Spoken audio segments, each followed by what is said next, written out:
Oi, galerinha, sejam muito bem-vindos a mais uma aula de História. E na aula de hoje a gente vai falar um pouquinho sobre um dos desdobramentos da Europa ainda no cenário mundial da primeira metade do século XX. A gente vai trabalhar sobre a Revolução Russa e o seu significado histórico, não só para a criação da União das Repúblicas Socialistas Soviéticas, mas para os desdobramentos do mundo inteiro, certo? Então vamos lá, observem aí. A Revolução Russa de 1917 foi uma série de eventos políticos na Rússia que, após a eliminação da autocracia russa e depois do governo provisório, resultou no estabelecimento do poder soviético sob o controle do Partido Bolchevique. O resultado desse processo foi a criação da União Soviética, que durou até 1991. No começo do século XX, a Rússia era um país de economia atrasada e dependente da agricultura, pois 80% de sua economia estava concentrada nos campos, que era a produção de gêneros agrícolas. E isso era uma problemática muito grande, porque enquanto uma pequena parcela da população russa vivia do luxo e das grandes riquezas, a grande massa, a grande maioria, estava em extrema pobreza. Inclusive, era muito o número de pessoas que não sabia ler ou escrever e que não tinha acesso a esses princípios básicos. Então, a Rússia estava em uma crise econômica, social e também política muito grande nesse cenário europeu dessa primeira metade do século XX. Continuando, a Rússia czarista. Os trabalhadores rurais viviam em extrema miséria e pobreza, pagando altos impostos para manter a base do sistema czarista de Nicolau II. O czar, czar basicamente é um imperador ou um rei, era quem comandava, quem estava no poder, isso dentro desse sistema monárquico na Rússia, certo? Então, por isso que é chamado de Rússia czarista, que é esse processo aí de monarquia. O czar governava a Rússia de forma absolutista, ou seja, concentrava poderes em suas mãos, não abrindo espaço para a democracia. Mesmo os trabalhadores urbanos que desfrutavam os poucos empregos da fraca indústria russa viviam descontentes com o governo do czar. No ano de 1905, Nicolau II mostra a cara violenta e repressiva de seu governo. No conhecido Domingo Sangrento, manda seu exército fuzilar milhares de manifestantes. Esses manifestantes estavam indo rumo a essa manifestação para tentar reivindicar seus direitos e acabam sendo duramente massacrados pelos soldados desse czar, certo? De Nicolau II. Isso ficou conhecido como Domingo Sangrento. Marinheiros do encouraçado Potemkin também foram reprimidos pelo czar. Começava então a formação dos sovietes, que era uma organização de trabalhadores russos, sob a liderança de Lenin. Os bolcheviques começavam a preparar a Revolução Socialista na Rússia e a queda da monarquia. A Revolução compreendeu duas fases distintas. A Revolução de Fevereiro de 1917, que foi em março de 1917 pelo nosso calendário ocidental, que derrubou a autocracia do czar Nicolau II da Rússia, que foi o último czar a governar, e procurou estabelecer em seu lugar uma república de cunho liberal. Aí tem uma imagem do czar Nicolau II. E a Revolução de Outubro, que aconteceu basicamente em novembro, pelo calendário ocidental, que é o calendário que a gente utiliza, de 1917, na qual o Partido Bolchevique, liderado por Vladimir Lenin, derrubou o governo provisório e impôs o governo socialista soviético. Para a gente tentar se situar um pouco, basicamente a Revolução Russa vai ser responsável por romper com o sistema capitalista que estava presente na Rússia e tentar implementar um novo sistema de governo baseado nos ideais de Karl Marx e Friedrich Engels, que é o socialismo, certo? Só que a Rússia ela queria um pouco mais, ela queria além desse socialismo, ela queria que não a Rússia como um todo, mas os manifestantes que estavam insatisfeitos com o governo. Eles queriam que a Rússia adotasse o sistema comunista, que basicamente é a última etapa do socialismo, é quando toda a sociedade já está vivendo dentro do socialismo e aí se torna uma sociedade comunista. Mas para chegar ao comunismo era necessário antes passar pelo socialismo. certo? Então, continuando. O novo governo. O poder supremo, na nova estrutura governamental, ficou reservado ao Congresso dos Sovietes de toda a Rússia. Os sovietes eram os trabalhadores que estavam aí em busca desses seus direitos, certo? O cumprimento das decisões aprovadas no Congresso ficou a cargo do soviete dos comissários do povo. Primeiro o governo operário e camponês, que teria caráter temporário até a convocação de uma Assembleia Constituinte, uma Assembleia para se elaborar uma nova Constituição. Lenin foi eleito presidente do soviete, onde Trotsky era comissário do povo e ministro das relações exteriores, e Stalin das nacionalidades. Joseph Stalin foi o dirigente máximo da União das Repúblicas Socialistas Soviéticas, a nossa famosa URSS, de 1929 até 1953. Percebam aí que ele já assume o poder da União Soviética posteriormente à Primeira Guerra Mundial e, inclusive, durante a Segunda Guerra Mundial. Governou por meio do terror, embora também tenha convertido a URSS em uma das principais potências mundiais.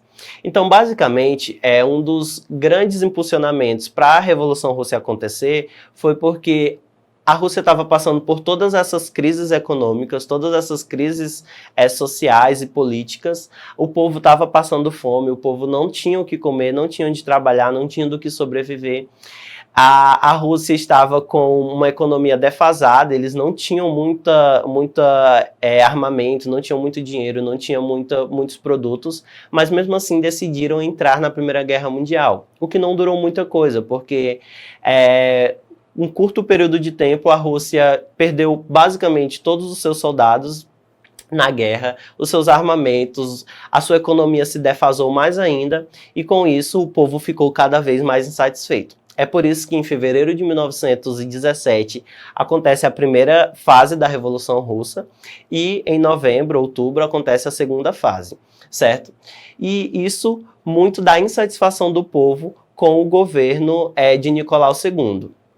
Por isso que eles rompem com o capitalismo e criam a União das Repúblicas Socialistas Soviéticas, a URSS, que apesar de ter sido criada com todas essas defasagens que a Rússia passou, ela se tornou uma das grandes potências mundiais, principalmente sob o governo de Joseph Stalin, que começou a assumir a União das Repúblicas Socialistas no ano de 1929, certo? Continuando, observem.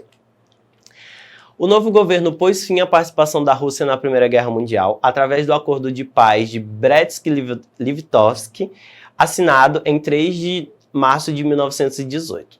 O acordo provocou novas rebeliões internas que terminaram em 1920, quando o Exército Vermelho derrotou o desorganizado e impopular Exército Branco anti-bolchevique. Lenin e o Partido Comunista Russo, nome dado em 1918 à formação política integrada pelos bolcheviques, assumiram o controle do país.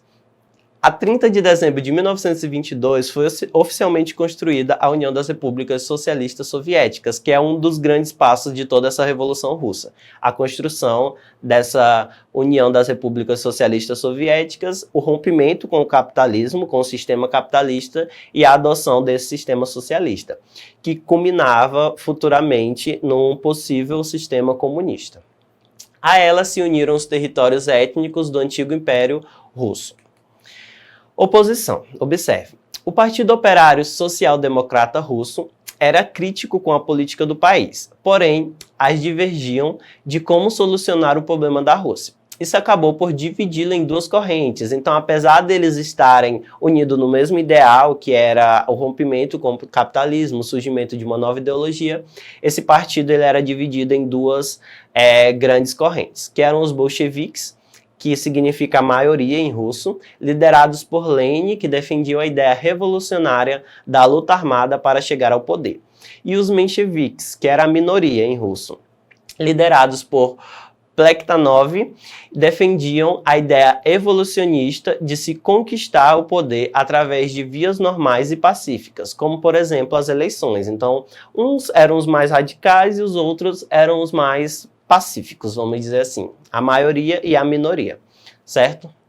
Então, basicamente, esses foram os acontecimentos que desencadearam essa Revolução Russa.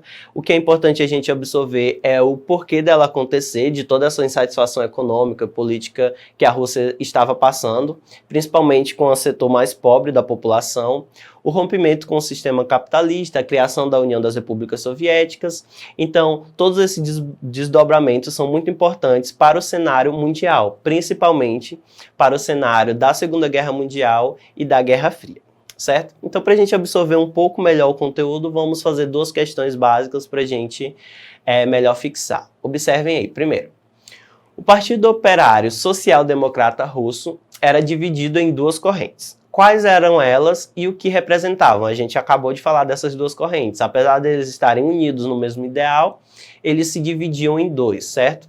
Que eram os bolcheviques, que era a maioria em russo, e os mencheviques, que era a minoria em russo. Um, que a gente falou, eram os mais radicais, eles defendiam essa ideia revolucionária para chegar ao poder, e os outros, eles defendiam vias mais normais e pacíficas, como, por exemplo, as eleições, certo?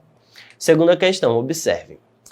Identifique a alternativa que descreve os desdobramentos mundiais da Revolução Russa e seu significado histórico. Letra A. A Revolução Russa rompeu com o sistema capitalista ao adotar o socialismo, possibilitou o surgimento da União das Repúblicas Socialistas Soviéticas, a URSS, que impulsionou a bipolaridade durante a Guerra Fria. Letra B. A Revolução Russa, apesar de romper com o antigo regime, manteve as antigas estruturas capitalistas e, historicamente, significou a oposição ao sistema capitalista. Letra C. A Revolução Russa rompeu internamente com as antigas estruturas capitalistas, manteve o equilíbrio entre as potências durante a Guerra Fria e significou a manutenção das antigas estruturas feudais. E letra D. A Revolução Russa manteve as antigas estruturas feudais, limitou o poder do czar e rompeu com o socialismo, que há séculos predominava no país.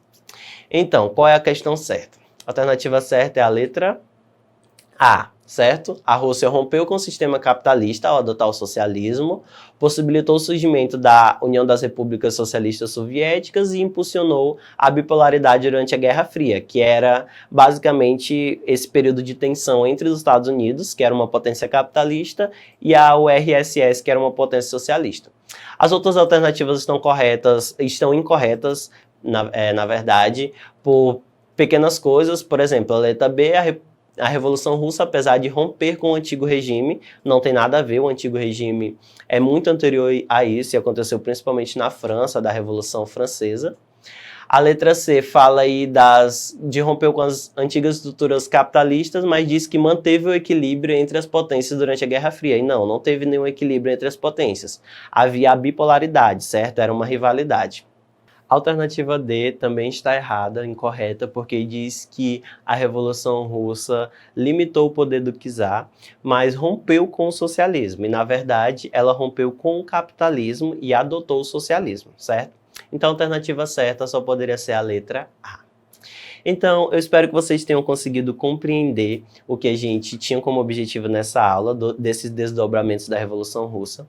Para ter acesso a essa aula na íntegra e assistir quantas vezes vocês quiserem, acessem a plataforma do Eduque no site da Secretaria de Educação. E a gente vai ficando por aqui, certo? Até mais, até a próxima. Show.